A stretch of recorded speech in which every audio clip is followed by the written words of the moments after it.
And let's get ready for this matchup. Again, a best of 3 here between the world standards. It's Echo and apbren. Lapu Lapu is, honestly, I'm a little surprised about the Lapu Lapu showing up. Were you guys not like a little bit rattled? Like, what's the reasoning behind this? I have a simple way of tackling things wherein every time that the Faramis is meta, Lapu Lapu will always be meta. Yeah. Just because of that interaction, where you're the one to kind of counter the Faramis ultimate. It's pretty simple for me. So just dive in on the Faramis ultimate with your bravest fighter. Exactly, just free setup, because one swing of your, or maybe 2 swings of your ult, you already have taken out the Netherrealm extra shields, and they will be stunned, and that's free setup for your stun. And not only that, but you actually get to complement, and this could work also really well with the final slash, right? Either for the after effect of that, when the Netherrealm is already kind of expended a little bit, or even to set it up, to let that be available. Really great point, because what you get from it, like, is extra vengeance. At the same time, you can swap between your initiations, right? You can start with the Arlet, you can start with the Lapu Lapu, or vice versa. Right. We're also seeing a little bit of a, what do you call this, reminder why the Lapu Lapu is going lower in the pick percentage, because the CC is just tearing through it at this moment. So, again, it all depends on whether or not you're going to be aggressive or you're going to try to maybe just sustain up until the mid-game, I guess, right? Now, as we get ready for this first big objective of the game, that Turtle being that, we'll have to see how apbren wants to approach this with the lineup they have. In terms of already having, you know, this Faramis pick, this Valentina pick, a matchup that we used to see so much of, we know that it draws fights out, like it draws team fights out here. And I'm wondering if it'll be a little bit different now that, you know, for example, we have that Roger playing a part of this lineup here. We have some burst potential. Uh-oh, JP. Yeah, you're talking about burst right now. JP is absorbing the brunt of it, as apbren are getting ready to position themselves, try to take this turtle. Obviously, both marksmen are not present here. Flaptease is quite low, though. I think he still has the vengeance. Yes, he does. So that means it might just get reset here, and that's exactly what they're doing. Okay, so they're just kind of feeling things out here. Both teams, though, now have a lot of those level 4s available to them. You can see how it's still very calculated from both teams on how they want to approach even this first turtle. That's what's expected from them in the 4-on-4. There you go, Sanford diving in, bravest fighter. He is looking at forward view, and Carl TZ will get the retribution while all that's happening. Right now, everyone is just compressed into one area, and both teams are going to be using that Netherrealm. And now the fight's happening. Sustained damage is actually better here on the side of apbren now. They will come out on top with a kill. Okay, so they trade there. JP the one to go down. apbren still looking possibly for more here. They're going to back off, but it's a 1-for-1 trade for the Turtle in favor of Echo. Wow, what a long story that we just saw. It's a matter of a minute. It all started with a very weird rotation from Echo that allowed Kaltizi to have level 5 over Kaltizi, but didn't matter anyways, because what they did was to sacrifice some of the XP on Sanji so that they will have to wait for Sanji's ultimate to be up.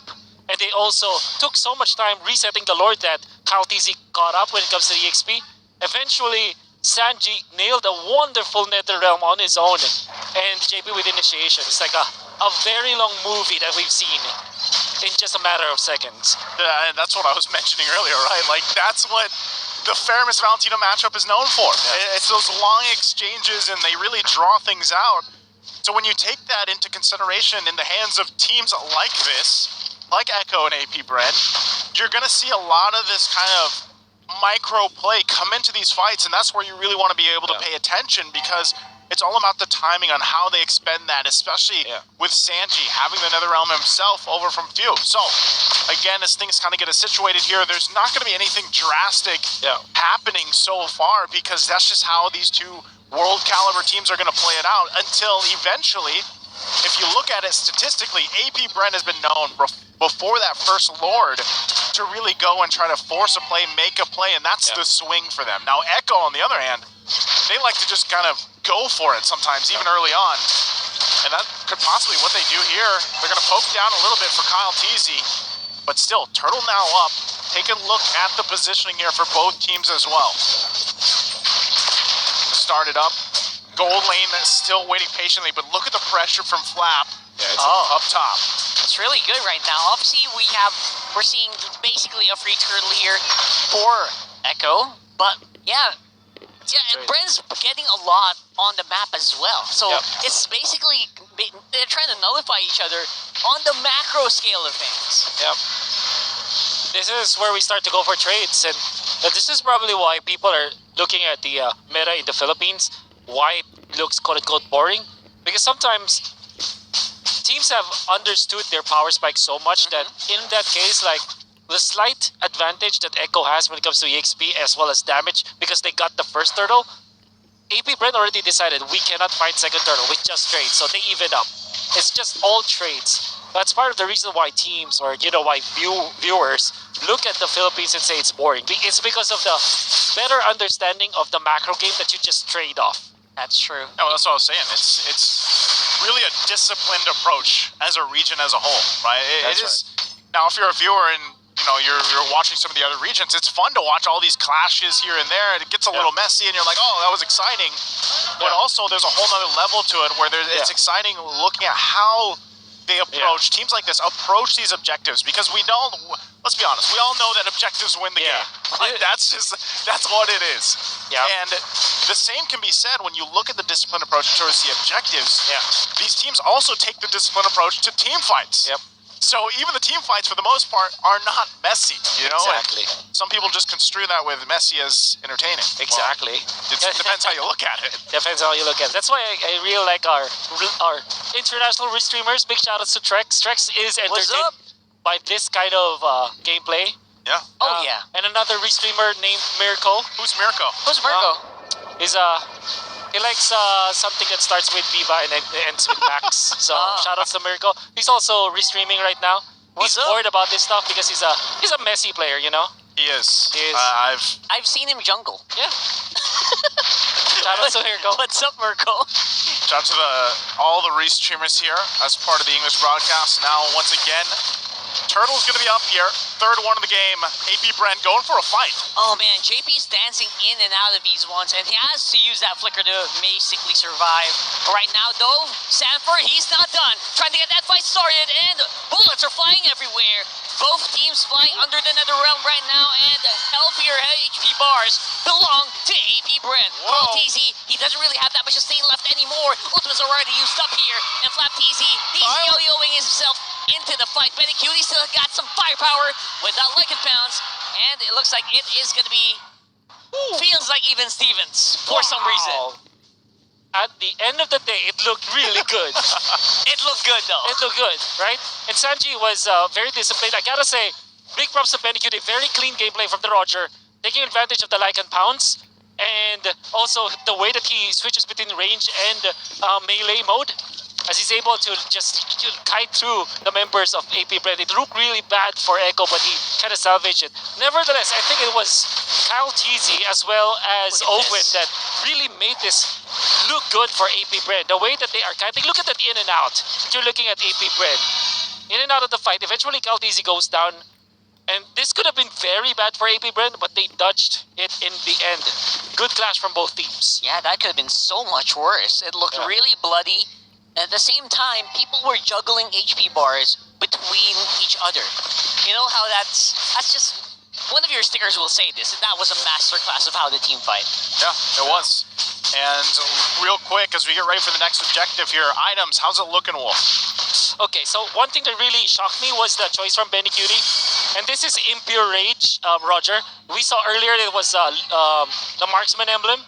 Yep. Right now, he went in for Impure Rage. And his first item actually wasn't the typical ones. He went for the Wind Talker first, focusing on farm and objectives. Yeah, basically, faster attack speed and faster move speed gets towards those gold sources a lot quicker. Okay, with that, next resource here, as they play around it, the next objective is going to be this Lord up. apbren not able to find the pickoff they were looking for. They did get the Daytonas a welcome up, but it's just going to be back up by the time that Echo decides to actually go ahead and contest this.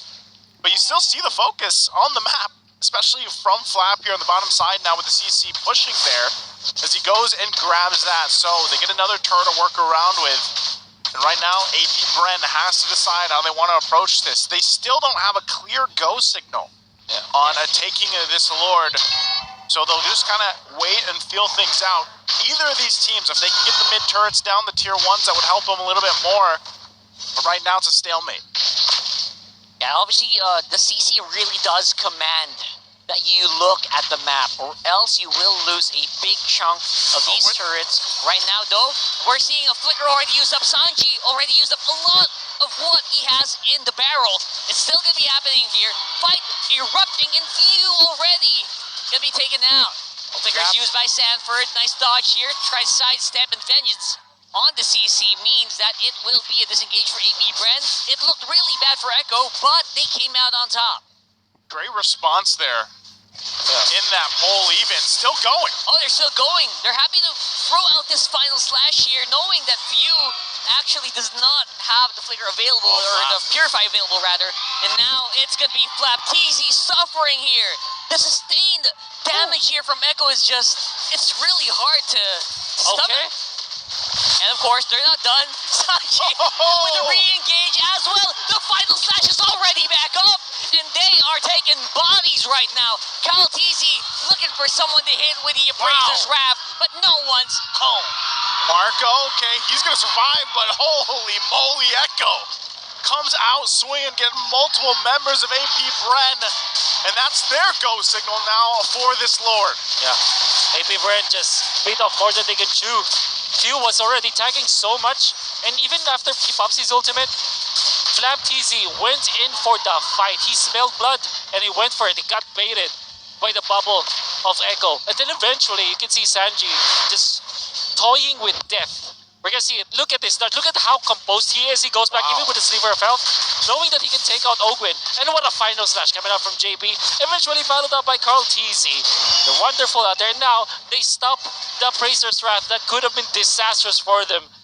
And with just one clash, Echo is bona fide the leader of this game. And you know what? Most people on Sanji's position right there, with 1 HP and one of the torn apart memories going for your face, you would back off completely. But no, he went forward.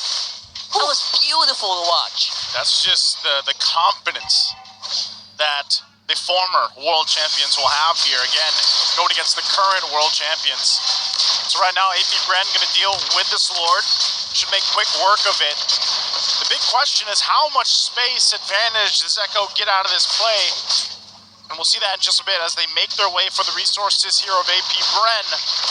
And really, it kind of comes to the question. Hold on, they go pull. Okay. There you go. Nice pullback here for apbren. That will net them a Sanford kill. Sanji forcing a Flicker out as well. Ooh, you already have Conceal used up. So both teams are really expecting a lot of resources just to stay alive, basically. And there's so many tools here for both teams to kind of initiate, peel, or just bait things out. Sorry. Highlight, is this boring? Is this boring? By surprise. Let us know. Is this boring, guys? Oh, look at this. Oh, they got separated by a mountain there. But the CC ult still pretty much going to be useful here, keeping them together. 3v5, still no problem here for Echo, as they go straight into the heart of the apbren line here. And JP not going to have enough skill to sustain anymore. It is a massacre of damage coming in from the bees. Benny's back. But right now, apbren going to keep running it down mid, pushing down this mid lane, possibly to get a tier 2 turret. They've got the numbers. Do they want more here? Oh my god. apbren still pushing the pressure in the mid. Oh, what a pull. Yeah. Sanford? This looks really bad here. Even the torn apart memory available.